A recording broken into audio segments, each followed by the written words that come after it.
Our third speaker is Paul Unsworth. So Paul is at the University of South Australia in the School of Education and will be providing us with an overview of video analytics and virtual reality projects that he is running with pre-service teachers at the school. This includes work that's done recently with our Samsung Smart School regarding the National Excellence and Equity in Mathematics Research Project for Aboriginal students. Paul is an educator and early career researcher who has a background in Indigenous education and STEM. He's lived and worked extensively across remote and rural communities, and again will give us an insight into how these technologies might serve areas and people that we've not previously thought about. So welcome, Paul. Thank you.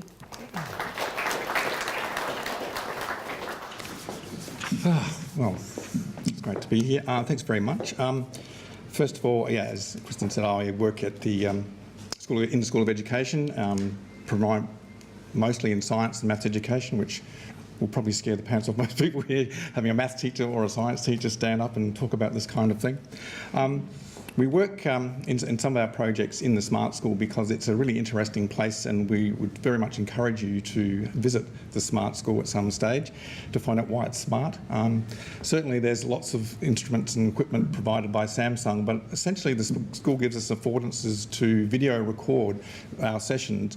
And I want to touch on a couple of points that came out of our previous presentations where we saw the bus stop and the augmented reality and people sitting on the bus seat and going, holy, and thinking, wow, that's just so different because they're noticing things.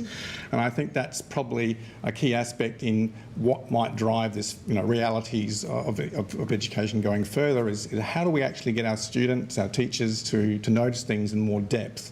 I think that's a really important thing to start from in a learning point of view. So what I'm going to be talking about is just a few of the projects that we've engaged in-service teachers and students, as well as pre-service teachers and other colleagues within the School of Education using virtual reality technology and also in terms of video analytics technology. But I'm mainly going to be talking about the VR side of things. The presentation is called VRX. So one of the sorts of things that we are conscious of is that you can get great technology, a 3D printer, you can perhaps engage your students with something that's new, but really are you changing the way that you teach? Is the pedagogy remaining the same? Does the song remain the same if we just provide a new tool and we explore it and engage with it in a very rudimentary way? There's certainly a place for having artefacts that are developed even in AR or mixed reality in a way that you need to have a simulation and learn as you go in terms of procedures. So if you're going to become a surgeon and you've got an AR or MR platform and you can practice using that, that's an affordance that's really great. But if we only provide artefacts that do that in an educational sense, we're just reinventing the textbook in many sorts of ways. Although it's a new kind of way of engaging with it, what are the affordances in terms of actually stimulating more divergent thinking? And so it's really kind of interesting that in the courses that I am involved in in science and math education, that I don't start with that kind of textbook analysis, that didactic approach. we try to engage students in thinking about what they notice, first and foremost, what they think about the things that they notice, and then how they explain that. And that conceptual hierarchy is, I think, really important, as an important message for teachers to go out in the workforce and to engage their students in very much Martin Westwell's sort of philosophy about how the brain sort of takes on new concepts in learning. So in this project we're calling VRX, the X kind of stands for the extra bits. And we're hoping to build into those extra bits the things that students might notice that they don't notice beforehand. The sort of thing that you see the bus stop moments. And while virtual reality, and I'm not going to talk about the tooling of it because you know about that, you've actually experienced out there. Virtual reality actually provides a fairly passive platform. You can look into it, you can look around. With the industry provider that I'm working with, we're actually embedding content and hotspots and sorts of banners into that kind of landscape. That's driven by students, and it's driven by students from very much a design perspective. It's not about just using the gear for the sake of it. It's very much about going out into the environment or the classroom or even an event and finding ways to say, well, how do we study that? How do we study that in a way that's more powerful? Can we actually create a canvas where we can have multiple rabbit holes, where we have particularly something there, as you can see with the AR sort of picture here, which comes from Corningware's A Day Made in Glass 1 and 2. I suggest you have a good look at that. That's actually quite a stimulating and very powerful look into the near future. But what we're aiming to do with this particular technology is to embed people's stories, people's identity, and the way of actually expressing themselves through that VR canvas. And not only having the canvas there, but what's behind the canvas. What are the other stories that we can inbuilt into that? One of the particular offshoots of this particular project that we're working with schools is called GeoGo, which is a kind of a exploration into land, country and people. And we're using VR as the means to capture the landscape, the spatial canvas. And we can augment that with a CAD model if you like. But we're essentially creating the kind of studies of inquiry around that particular local landscape. And so that's been really quite powerful. And we're using this technology in a way that really visually stimulates the learners. And my background has been very much 25 years working in remote Australia through communities. And the messaging there probably, and I've also worked in other particular places, they're very highly privileged schools as well. But I get the main message in that particular sort of context is that you have rich visual resources from which to work with.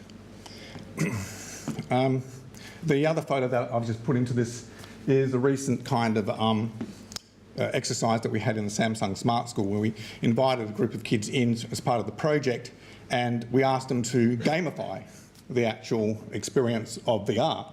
And so they created some hide and seek and finding treasure, where's Wally, these sorts of things in the spatial canvas, and created their tour. But then they came back and we asked them to really tell us about what they actually noticed that was different. The way that they engaged with the particular technology was quite powerful. But what we really wanted to get from them is that how do we actually use this more effectively as a teaching and learning device, as a tool.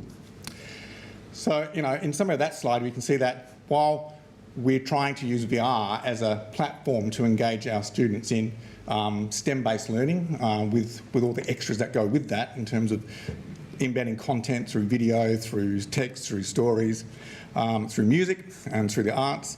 We're also using VRX as a driver for pushing geotourism in communities. Over the last couple of years, from, I guess, an educational point of view, what we've aimed to do is actually do the theorising behind it. And this is probably the dry part of the presentation in terms of talking about, well, you know, what are other academics out there or scholars or researchers doing in this space? And it so happens that this is a very active space of research, not just VR, but actually more about the actual design principles, the way that other theorists are looking at the way we build a learning design that engages students with more purpose. That slide sort of just summarises, I guess, the problem that the research question kind of aimed to address. But we know that, and this is probably a slide that talks about scalability and take-up and goodwill. You can put a STEM sheet up in schools around South Australia or elsewhere. You can fit it out with great equipment. You can put in 3D printers. You can give it the works. It can be the whole box and dice. But the old STEM sheet's not whistling until we have in there people who can actually drive the teaching and learning design. A part of what we're doing here is trying to get a sense of how we might engage with educators in a scalable way to drive VRX type programs in ways that teachers can take the uptake.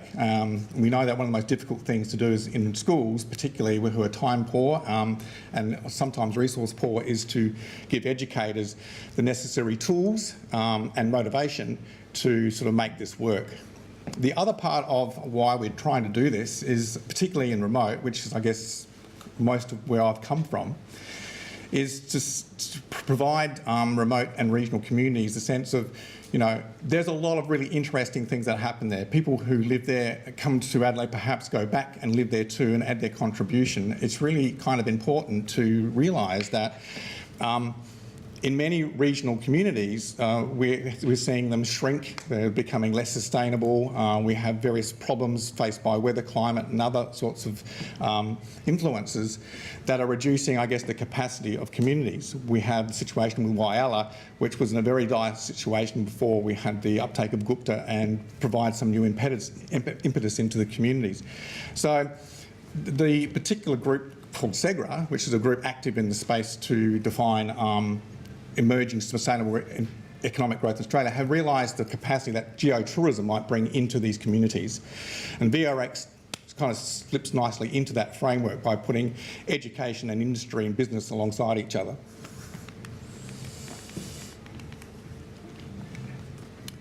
So that sort of brought us to the idea of why we're doing it, what's the affordances here. And so far we've been in across 4 regional schools, 2 metro schools. We've done this in small steps because we didn't want to sort of make ourselves too thin across the educational landscape. What we've found for sure in the first couple of years of doing this is that the technology has been used in a way that certainly kids notice more, and the studies that they've created are certainly more powerful.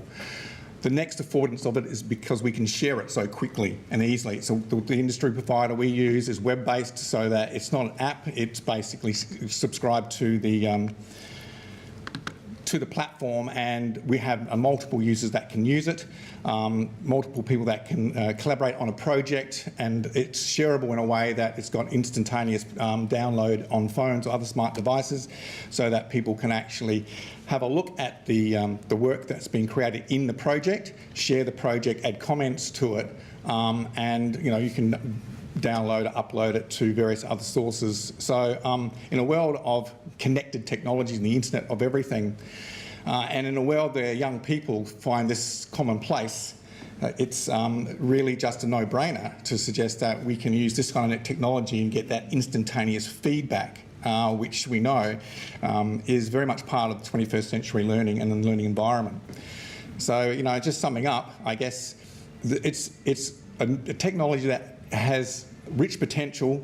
It's a technology that can be used in a very didactic way, but it can be also used in quite divergent and exciting ways. We hope to see how we might gamify it, introduce simulation. Sure, you can put it across into an AR sort of platform, but what we're really wanting to do is have students and teachers as designers and makers and sharers of this particular technology. And that's the kind of projects that we're running at the moment with our pre-service teachers and the schools that we've got involved with. So that's basically it. Thank you.